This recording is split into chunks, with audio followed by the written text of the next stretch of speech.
And it's the week of Who Would Win, everyone. The last week, not the last week of Who Would Win, but the last week of the year. Technically, the month. Technically, the month ends on a Thursday this year, but the week will get extended to the end of the week. And that means I actually got to start thinking about writing out the schedule for next week, and then or next month.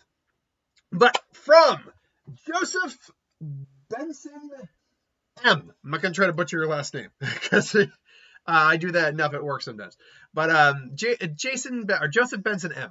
That's the question. Who won a fight? The Dino Croc from the Dino Croc movies, or Dino Croc versus Super Gator, which is a different Dino Croc, versus Scorpius Rex from the Jurassic Park franchise. Both are man-made creations. Both are hybrids. The Dino Croc is a combination of Sarcosuchus and Sarcosuchus. And what was the other one they say it's a combination of? One is a dinosaur, one is the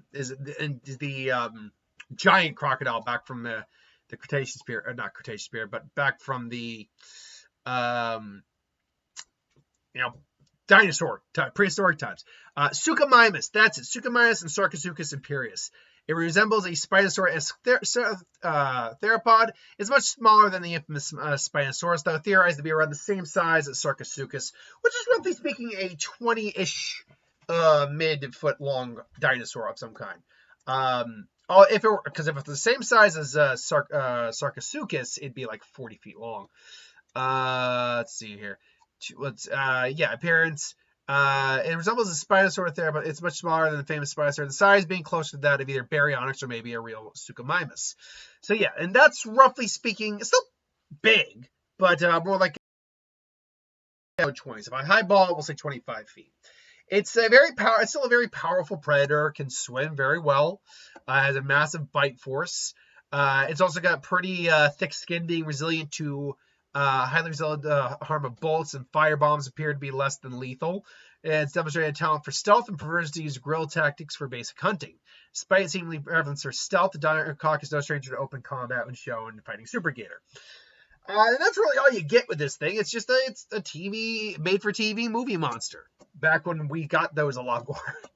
Man, you remember all early sci-fi, like the actual sci-fi channel, not sci-fi, sci-fi, back when we had it in the mid-90s to mid-2000s. Oh, that was the chef's kiss. That was the golden years of sci-fi, my friend. Sci-fi at its best. Sci-fi original movies. Yeah. Hell, if I remember correctly, I think that's where Tremors 3 and Tremors 2 either debuted on Sci-Fi or they were debuted on USA, and because they were owned by the same people, you saw them on Sci-Fi a lot. So, and I now these days I own the full series, at least the first 5.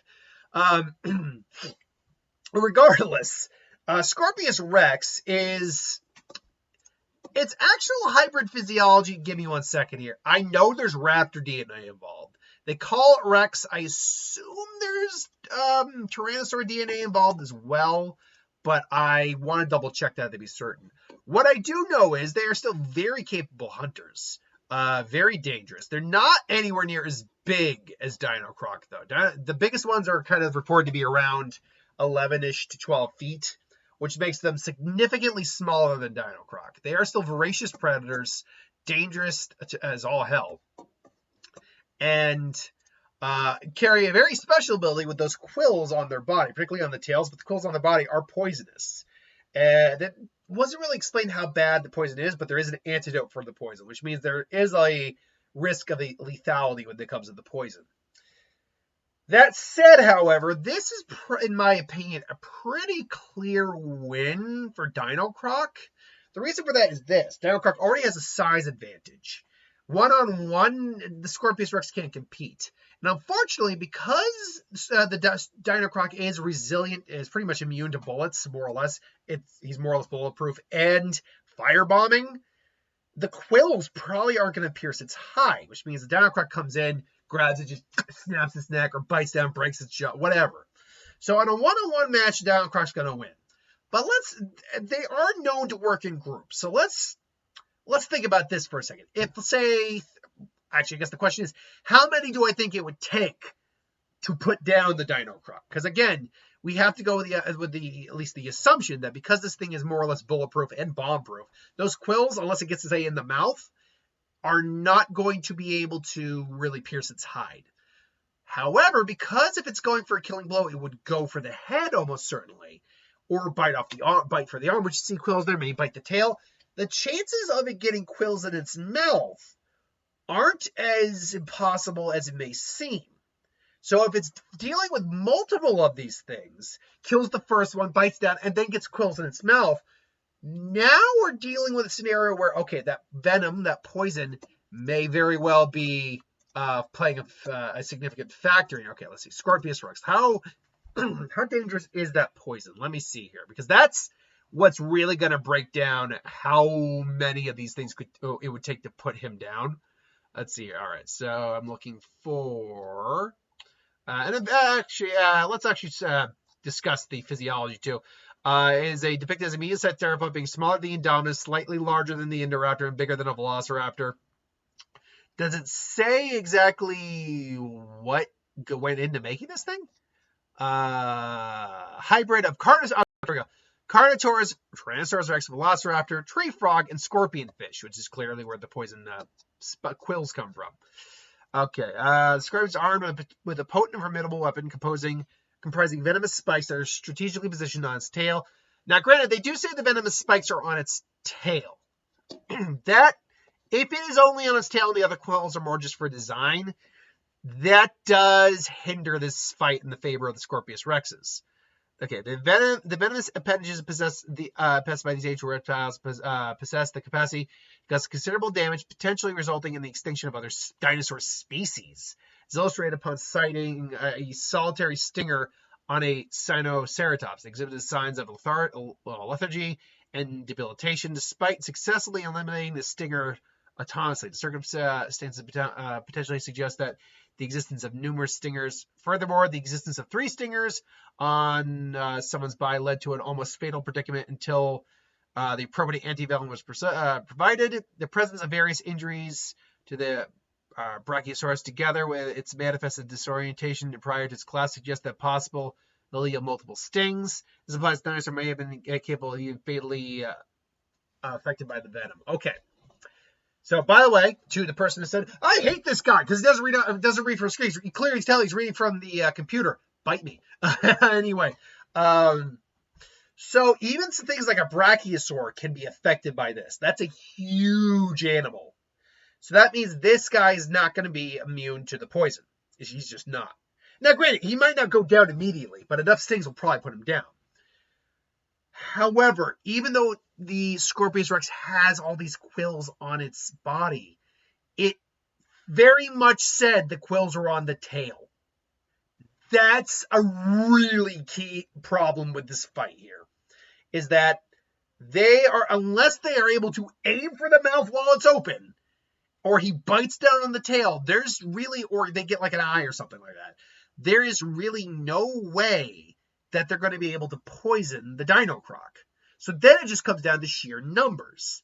So how many Scorpius Rexes is it going to take down a Dino Croc, given the fact they're at least their minimum half his size, if not even smaller than him.